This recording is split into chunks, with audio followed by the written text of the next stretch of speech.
Hello everybody, welcome to my channel. It's Thubelihle and welcome to another episode about my experience, a series where people share their experiences on their academic journey. So without further ado, let's get into the video.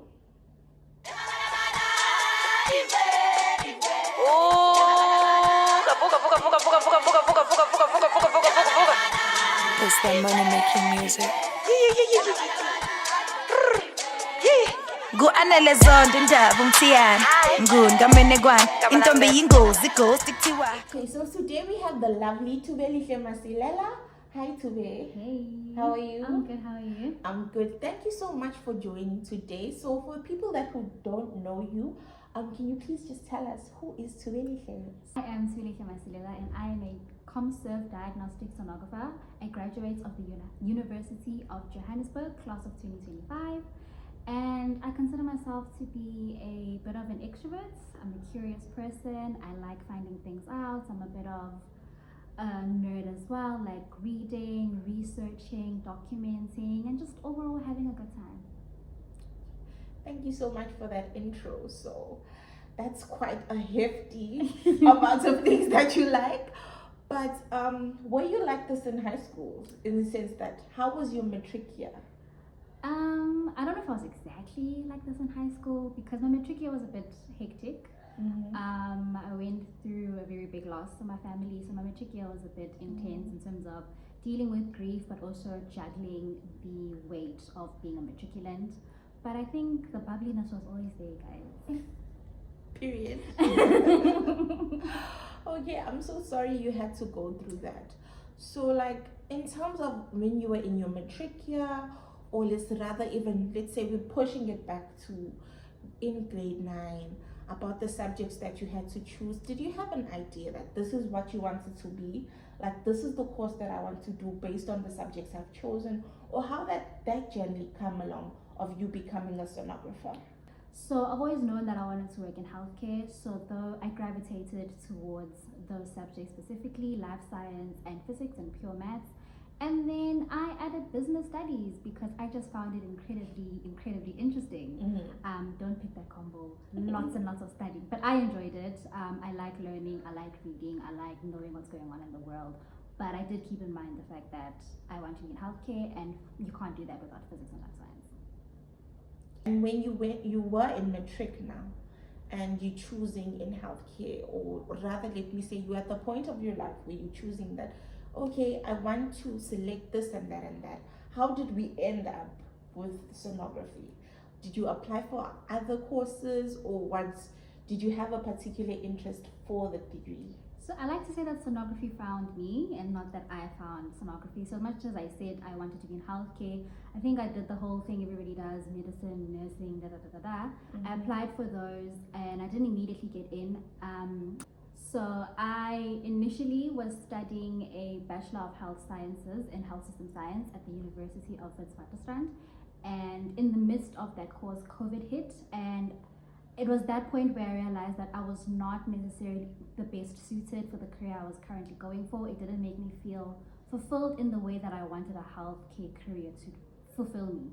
And I had to go back to the drawing board. I got some help from my aunts, who advised me to do a ton of job shadowing, which was very tricky during COVID, but we managed to make it work. So I found myself back at the drawing board, and my aunt persuaded me to do a lot of job shadowing. So I had a look at a couple of different career fields, and I found myself at a radiology practice where I was introduced to the world of medical imaging. It was there that I saw radiography, ultrasound, nuclear medicine, and even radiation therapy. Now, all of these were new to me.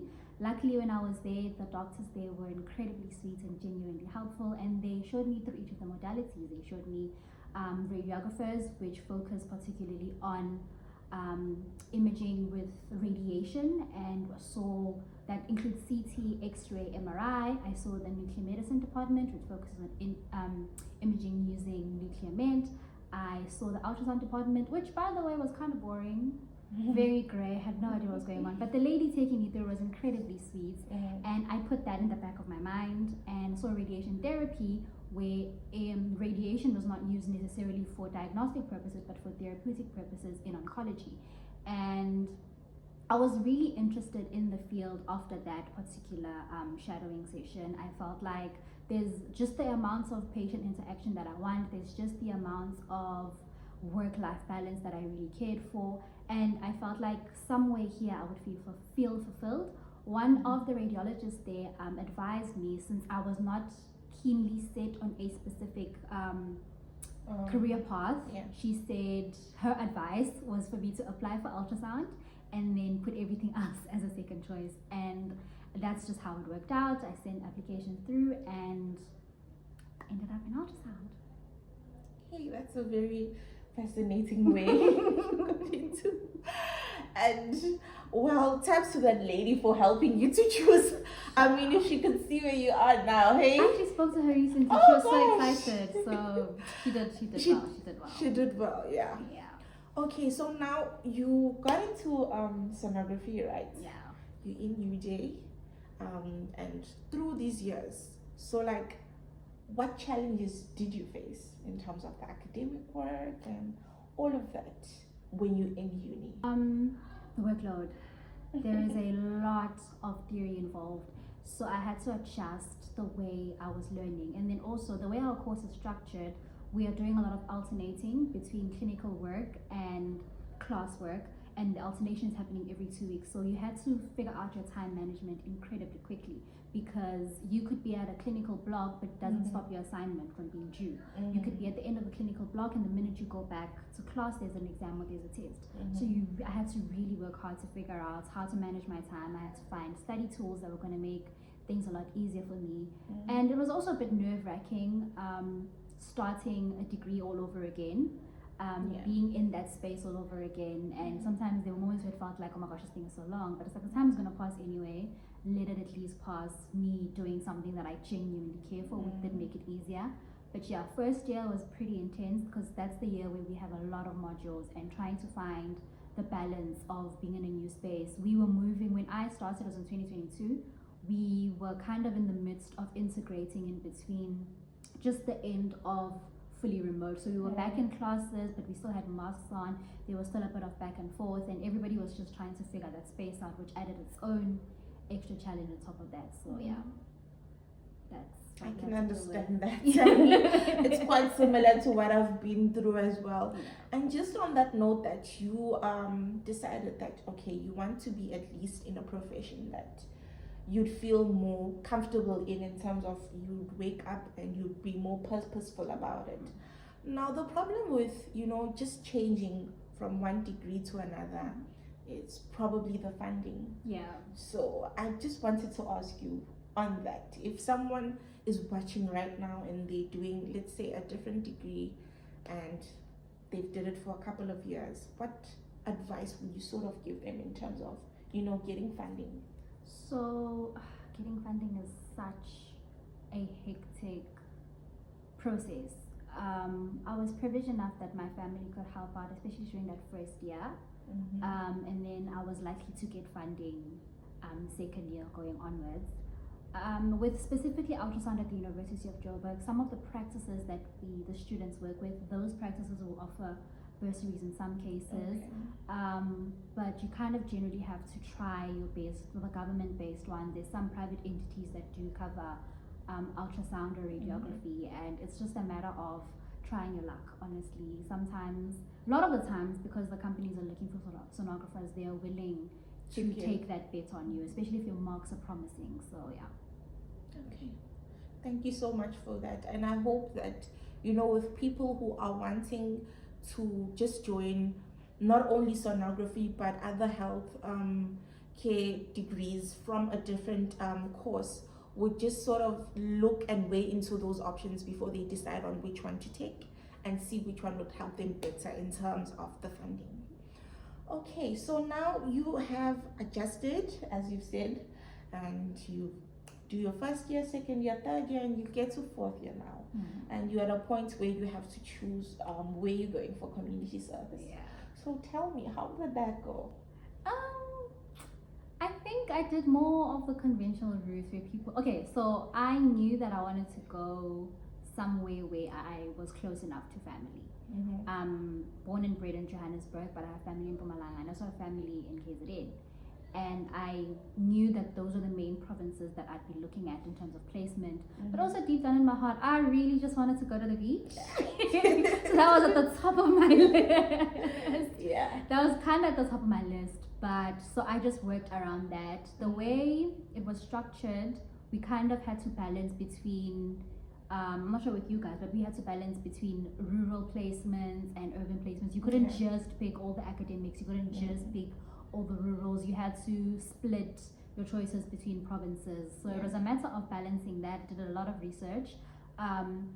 In the provinces that I was interested in, previous students, because we're such a small community in medical imaging, it's very easy to find, to ask a friend, where they ask either previous students, your tutors, the qualified sonographers that you work with in training, where you ask them where did they go, do they know somebody who went to a specific place, and then they put you in contact with those people, and then you ask how their experience was. Where I ended up, they had never had a sonographer ComServe before, so there was no one for me to really talk to specifically about what I wanted to do, and it was kind of a hopeful endeavor. Like I just had to trust and hope that it would work out.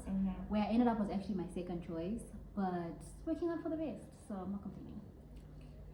Okay, that's good. I'm happy to hear that you're feeling this way, and I mean we're in like 6 months in now, and when you're looking 6 months in, I'm sure you've been exposed to the salary quite I know it's a very, but if you were to give people like an estimate of how much sonographers make, so what I'm would not. you say? Oh, sorry. Let me let you finish. No, I just asked the question. I feel like I cut you. No, Gataka couldn't. Okay. So I'm not gonna give a range of my salary because I'm currently in it. Location does matter. There's certain provinces where the money is a bit better in comparison to others.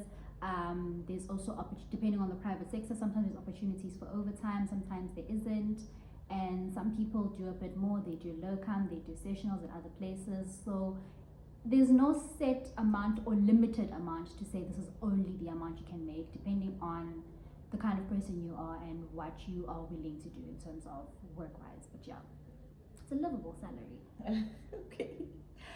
Okay, thank you so much for that. That's really interesting. So now I think we're at a point where we're just thinking of what's next. So like in terms of what next, obviously you do your ComServe, and then after that you need to think of ways where you're going to be employed. So what opportunities are available for sonographers out there? So job opportunities or work opportunities, you can either be employed in the public sector or in the private sector as just a diagnostic sonographer. Ultrasound is currently a growing field with more technologies being introduced, so the demand is going up quite a bit because we are on the diagnostic side of things, which means we are part of the team that helps the doctors or the medical field figure out what's going on and give answers to the question.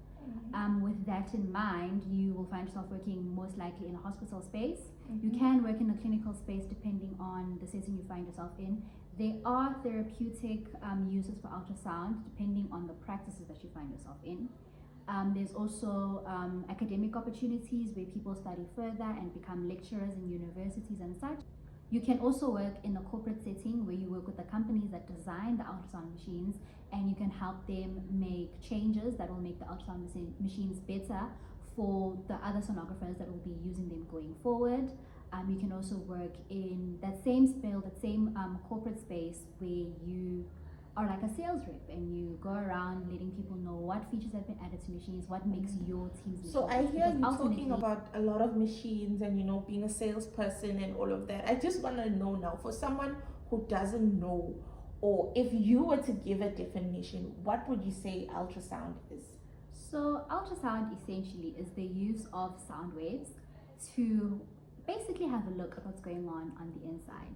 We focus mostly on internal organs. We can have a look at blood vessels, muscles, ligaments, the sorts, and it's non-invasive. There's no radiation involved, which makes it very, very quick and efficient in terms of urgent situations or just earlier responses. It's much quicker compared to like CTs and MRIs, but everyone has their own use.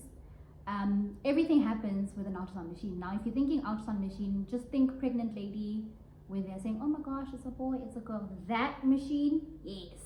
We basically use that machine to have a look at a bunch of different structures. We can have a look at a baby's brain, we can have a look at a patient's neck, look at their thyroid, look at their hearts, look at their abdominal structures, blood vessels, and so forth, and the other things that I've mentioned. But essentially, that is what we do.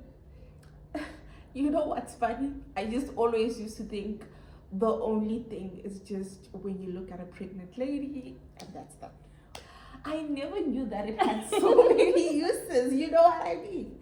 And I think maybe it's a common misconception. It is. Every time I have to explain what we do, I always start with the babies and work my way from there. Most of us do everything but the babies, we do. But yeah, that is essentially the gist of what we do in ultrasound. And thank you so much for giving the public this information to just let them know that there's a lot of other uses that you guys focus on. Okay, so I want to know from you now, what do you think? I know there's like, obviously there's what they call the minimum requirements in order to get into ultrasound, but then for you, if you could give people, you know, the actual requirements of what it would take, so what would you say are those requirements? That one's very tricky because, like I said, ultrasound is a growing field, but there's still a limited amount that universities are taking. Even the universities that offer it are quite limited. So competition is always going to be intense and it's always going to be tough. Specifically at the University of Johannesburg, the application process can be a bit hectic because it's not just matriculants that are applying. There's matriculants, there's people that are applying from completely different courses coming into the space. There's people who have qualified, specifically mostly radiographers, that are now looking to switch into ultrasound. So you are dealing with quite a bit of competition coming in from all angles.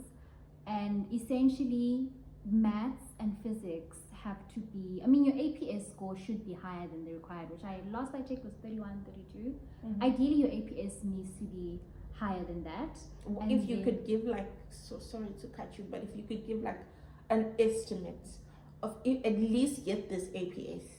I'm not saying you're going to get in, but at least get this APS besides the minimum one.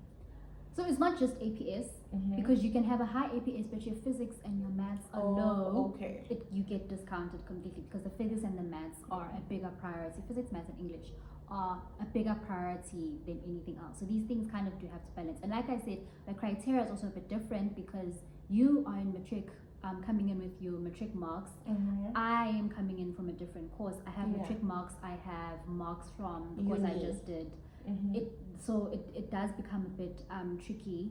So you just need to do your absolute best, especially in your maths, especially in your physics, and just overall have your APS score be at an impressive number first, because you're competing with a lot of different factors. Secondly, specifically at UJ, if your minimum requirements are met, you'll be given conditional acceptance. Once you have conditional acceptance, you have to get placement with the training center, which is where you're going to be basing most of your clinical part at.